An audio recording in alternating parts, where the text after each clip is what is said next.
Mũndũrũme ũmwe nĩ akuĩte thutha wa gũthererio nĩ rũĩ rwa Kĩĩ mwena wa Mũrindũko ũmwe ya kaunti-inĩ ya Kĩrĩnyaga.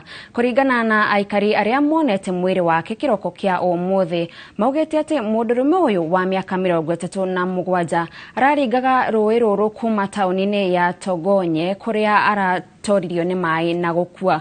Gũkinyĩria rĩu maabitha a borithi metereire rũĩ-inĩ rũrũ nĩguo gũthamiria mwĩrĩ wake mocarĩ-inĩ ya Kĩrũgũya. Chakula zake za jioni akielekea nyumbani kupika, hapo ndipo akavushwa, akashindwa nguvu na mto, ikambemba ikamteremsha huko. Tukaanza pia leo siku ya Alhamisi kumtafuta. Leo ndio tumempata akiwa amefunguliwa pahali kwa miwa.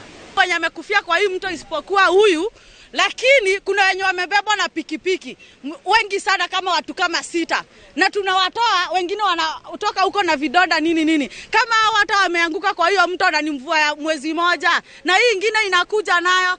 Huyo tulikuwa tunafanya kazi na yeye huku akibarua tu, alienda Togonye kutafuta tu chakula yake.